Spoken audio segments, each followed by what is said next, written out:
विद्या विनय संपन्ने ब्राह्मणे गविहस्तिनि शुनि चैव श्वपाके च पंडिता समदर्शिनः।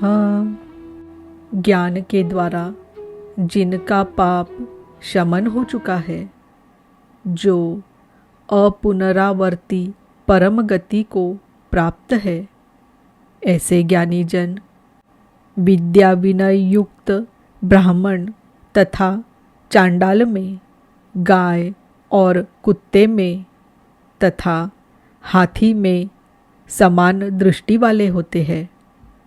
उनकी दृष्टि में विद्या विनय युक्त ब्राह्मण न तो कोई विशेषता रखता है और न चांडाल कोई हीनता रखता है। न गाय धर्म है, न कुत्ता अधर्म, और न हाथी विशालता ही रखता है।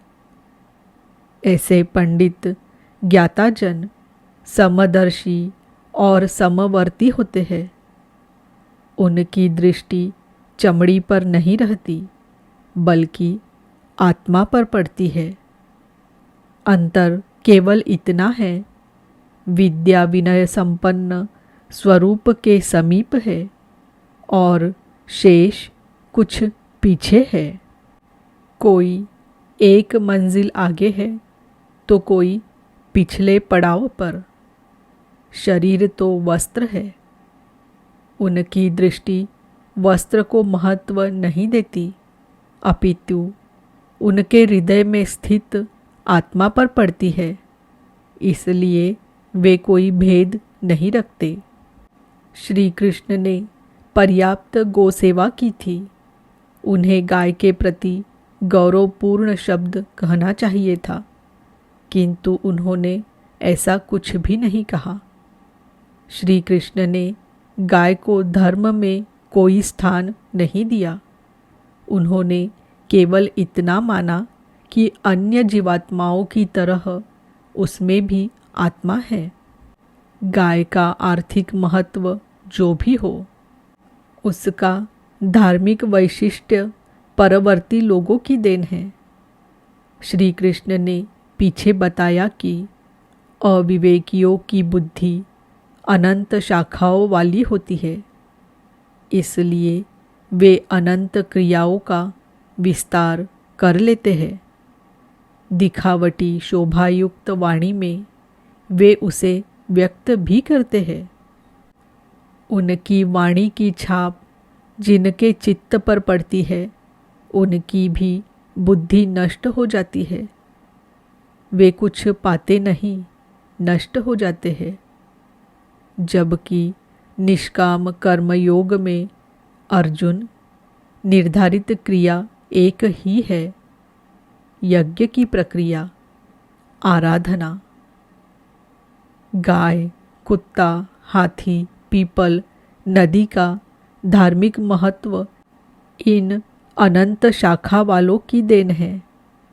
यदि इनका कोई धार्मिक महत्व होता तो श्री कृष्ण अवश्य कहते, हाँ, मंदिर, मस्जिद इत्यादि पूजा के स्थल आरंभिक काल में अवश्य है। वहाँ प्रेरणादायक सामूहिक उपदेश है तो उनकी उपयोगिता अवश्य है। वे धर्मोपदेश केंद्र है। प्रस्तुत श्लोक में दो पंडितों की चर्चा है। एक पंडित तो वह है जो पूर्ण ज्ञाता है, और दूसरा वह जो विद्या विनय संपन्न है। वे दो कैसे? वस्तुतः प्रत्येक श्रेणी की दो सीमाएं होती है। एक तो अधिकतम सीमा पराकाष्ठा और दूसरी प्रवेशिका अथवा निम्नतम सीमा। उदाहरण के लिए, भक्ति की निम्नतम सीमा वह है जहाँ से भक्ति आरंभ की जाती है।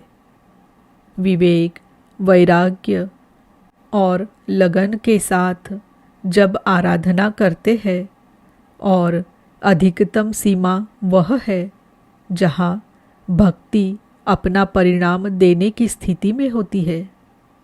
ठीक इसी प्रकार ब्राह्मण श्रेणी है।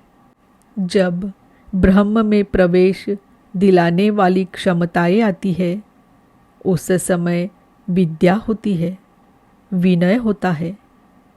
मन का शमन, इंद्रियों का दमन, अनुभवी सूत्रपात का संचार, धारावाही चिंतन, ध्यान और समाधि इत्यादि ब्रह्म में प्रवेश दिलाने वाली सारी योग्यताएं उसके अंतराल में स्वाभाविक कार्यरत रहती है।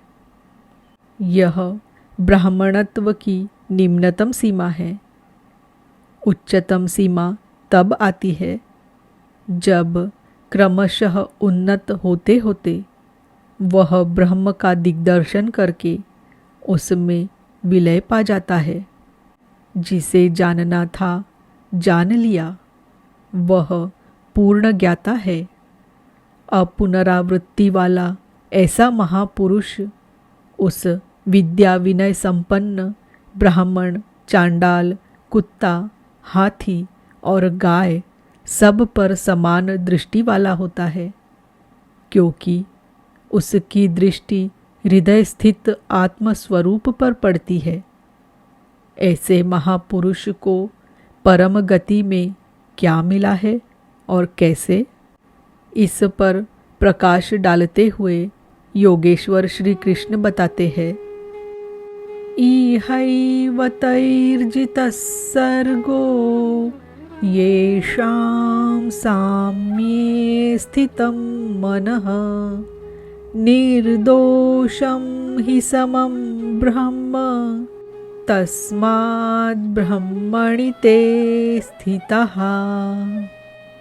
उन पुरुषों द्वारा जीवित अवस्था में ही संपूर्ण संसार जीत लिया गया, जिनका मन समत्व में स्थित है।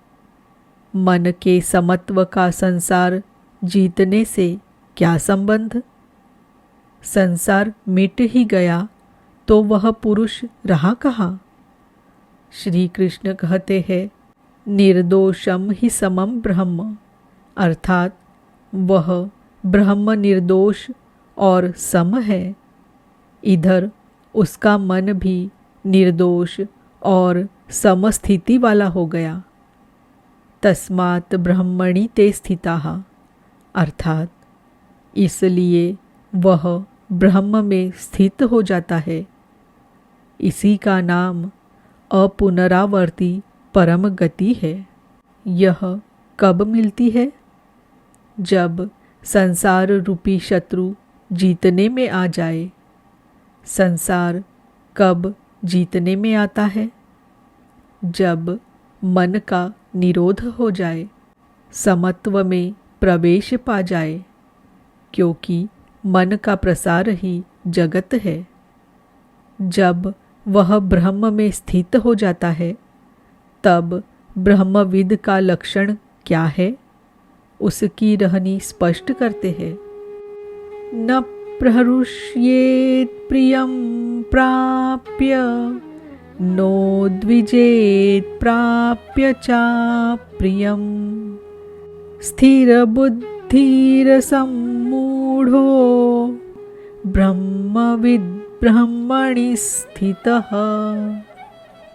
उसका कोई प्रिय अप्रिय होता नहीं, इसलिए जिसे लोग प्रिय समझते हैं उसे पाकर वह हर्षित नहीं होता, और जिसे लोग अप्रिय समझते हैं, जैसा धर्मावलंबी चिन्ह लगाते हैं, उसे पाकर वह उद्वेगवान नहीं होता है।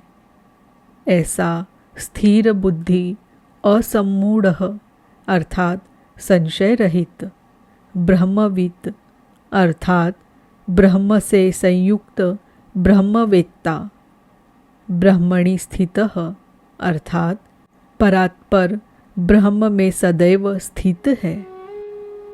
बाह्यस्पर्शेष्वसक्तात्मा विन्दत्यात्मनि यत् सुखं स ब्रह्मयोगयुक्तात्मा सुखमक्षयमश्नुते। बाहर संसार के विषय भोगों में अनासक्त पुरुष अंतरात्मा में स्थित जो सुख है उस सुख को प्राप्त होता है। वह पुरुष ब्रह्म योग युक्तात्मा अर्थात परब्रह्म परमात्मा के साथ मिलन से युक्त आत्मा वाला है, इसलिए अक्षय आनंद का अनुभव करता है। जिस आनंद का कभी क्षय नहीं होता, इस आनंद का उपभोग कौन कर सकता है? जो बाहर के विषय भोगों में अनासक्त है। तो क्या भोग बाधक है? भगवान श्री कृष्ण कहते हैं,